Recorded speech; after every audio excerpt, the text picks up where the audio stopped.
Hey, my name is Max, and when I was 19, I was living in an $80 a month dorm room, living off $120 a month from a scholarship for kids from poor families and whatever my dad could spare me for food. Now, 6 years later, I've sold over $1.5 million of courses and digital products. It completely changed my life, allowed me to do what I want, buy what I want, and live wherever I want and marry the love of my life, whom I met on the same scholarship. And I'm making this video because I want the same for you, and hopefully I can save you some time and stress getting there. Here are 15 things I've learned, and it's very, very safe to say that if not for all of them, I would not be here. So starting out, moving out and being alone opens up your mind because you stop listening to people around you. And looking back, it's insane. Your friends, your parents, your family, and your whole environment make you dream realistically and keep you thinking within their frames, so within their reality, right? Everything started to change after I moved out and started to read lots of books. For example, if you struggle with thinking big, you can start with The Millionaire Fast Lane or Unscripted. I've also written here to not be afraid of cutting some of your friends. And the reason behind it is that they or anyone will not live and die for you, right? So the lesson here is not to move out, right? But to stop taking advice from people who don't have the life that you want. And ideally cut off those thoughts that all of these people project on you, right? This is very important because all of your actions, come from your thoughts. And moving out is just a great way to achieve that, right? Second is, some people say to never work for free, but in the beginning, your time is not even worth free. That's your ego, right? Your ego will be, or has already been, one of the biggest reasons why you have not made more money yet. You've got to forget about your ego or fear of missing out by giving without asking. Not just in form of, making content online and not asking for sale, but in the way you live. You want to be giving your best just for the sake of getting better. People try to replicate what successful people do and know their worth, right? But this is not what got those people to become successful. It's a different story if you have a brand and already getting some wins, The mistake that I see a lot is just people think that they're worth so much to the society, so they don't want to actually give without asking. Number 3 is, whatever you do, it must feel like play to you, or you'll give up quickly, or you'll get outworked by people who feel that way. Imagine the most fun video game. The work you'll be doing must feel even better. It's not impossible to achieve success if, it feels like work, but you still do it anyway, but it will be way easier for you to work 14 hours a day, which sometimes is necessary, if it feels like play. So ask yourself whatever feels like play to you and try to find something related to that, or at least like within those frames. Number 4 is that your first 1 to 3 years will be about finding out what works and what doesn't. You will be actually figuring out what your strengths are, what people actually want, right? If you want to work for 1 to 3 years on one thing and you don't have this positive feedback loop, it will be really hard to keep pushing through, right?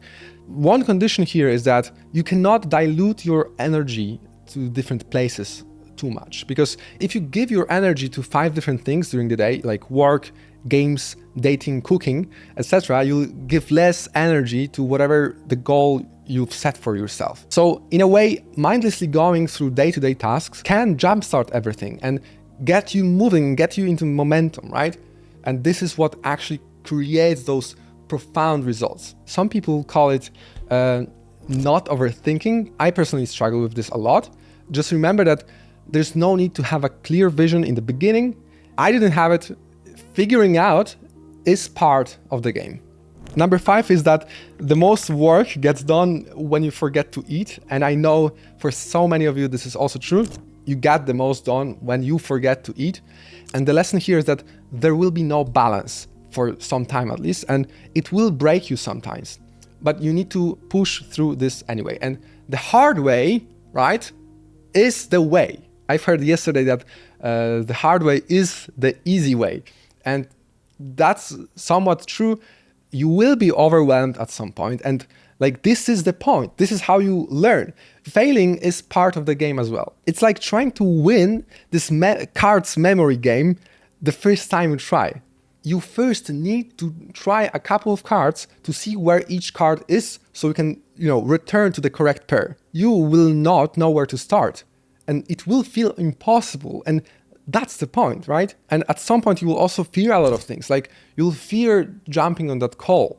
But I like to believe that God or good is on the other side of fear. Number 6 connects to that. Bad days are going to happen and you are going to question everything. You need to work through those times. And even though there should be no hope in the plan, but hope is what also keeps you through. You'll need that, especially when you don't see this positive feedback loop, which is very, very important to keep ourselves motivated, right? This positive feedback loop that you see that whatever you're doing is good, right? So I want you to not quit because everything will work. Every kind of business in every niche can and will eventually work if you work smart, hard, and long enough. Now, number 7, a short story. I had a friend. We were both on the same scholarship. He wanted to be so helpful that he was giving away all of the $100 a month to his family to help them instead of helping himself first. Of course, the money just disappeared and he couldn't invest in his skills or develop, his person, and nobody ended up better off. This comes from lack of self-worth. You need to realize and say to yourself that these talents that I've got are in the best hands. I will now take these talents and multiply them. You might not support everyone in your family at first, You might not support anyone in the first 2, 3, 5, or even, 10 years. But after 10 years, you'll be able to help them so much that they'll never have to work a day in their life. And all thanks to all the time, money, and energy you've put to helping yourself first.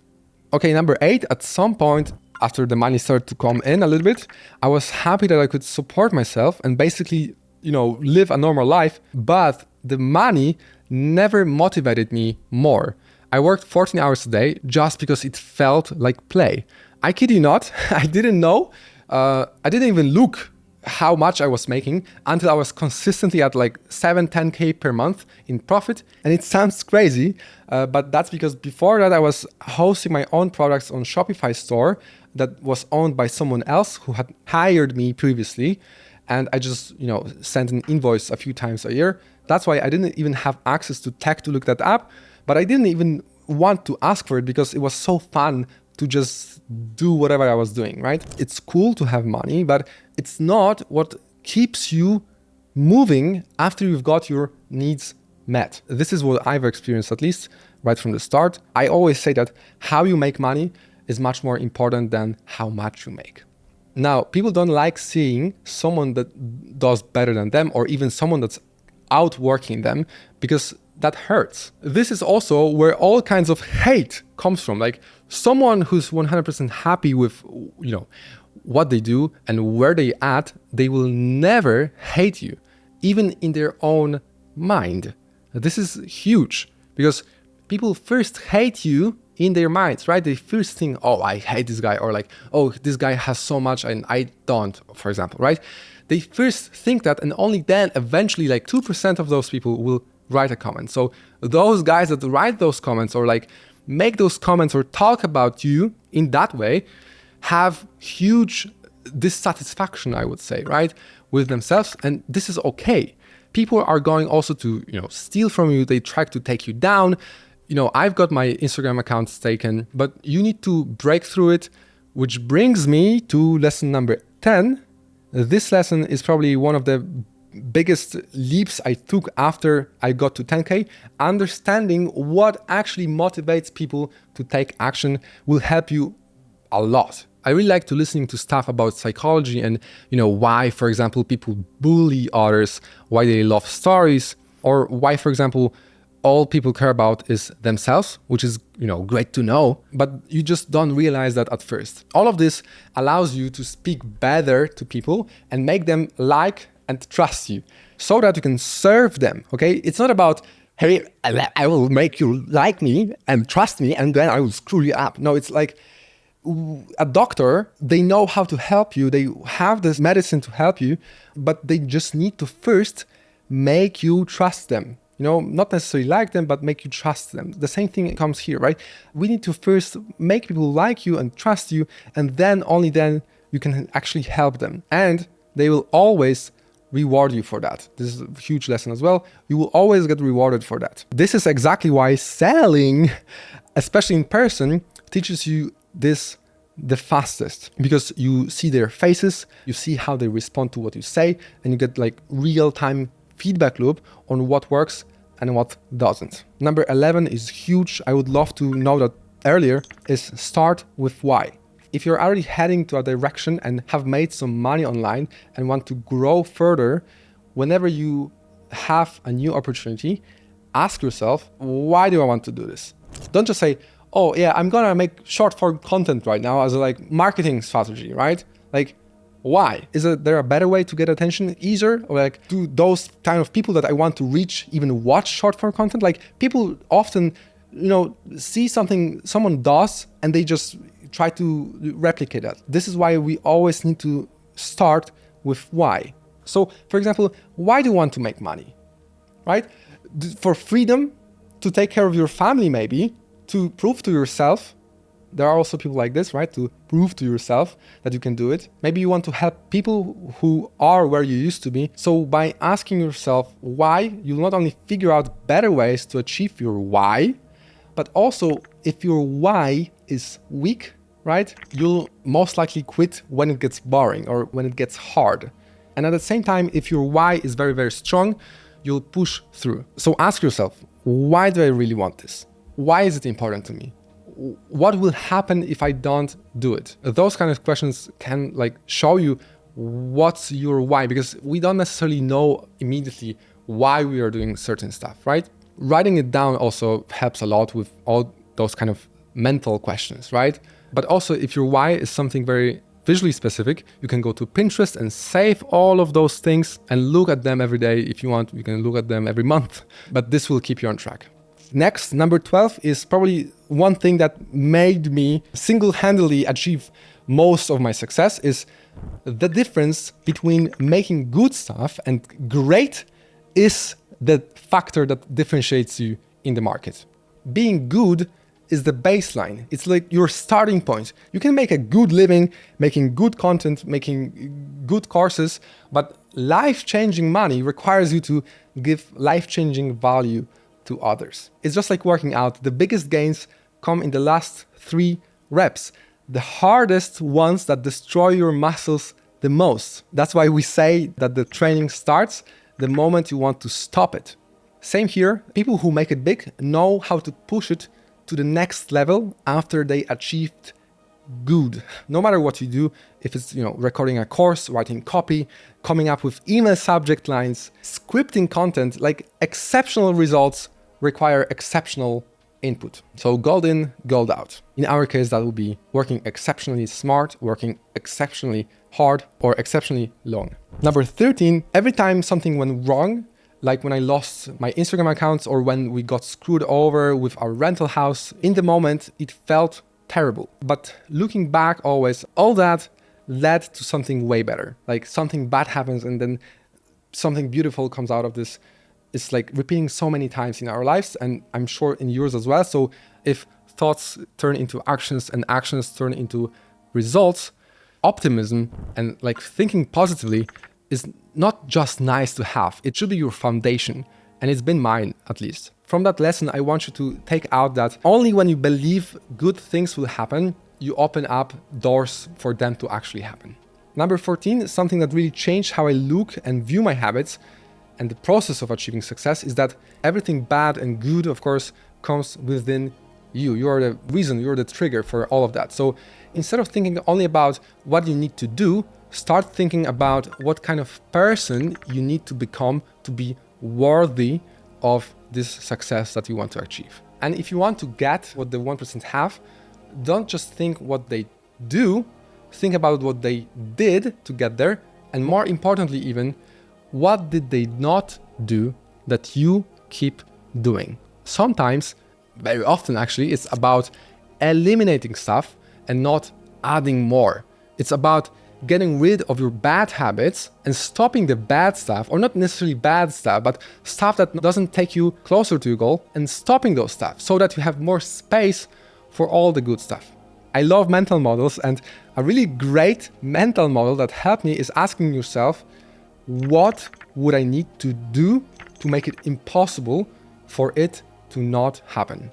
Then you make a list of all the things and you go do them one by one. And you'll get surprised that some of those things are actually, really hard to do and will take you a lot of time. But some of those things are actually, possible and will not take you that long. So just do it. And number 15, there's just no way to fail if you keep playing. I like to think of the games that I've won after there was a seemingly no turning point. Like in League of Legends, they were destroying your nexus, but for fun, they surrendered, right? So you win at the end in the last second. And this kind of miracles happen and this kind of miracles happen in life as well.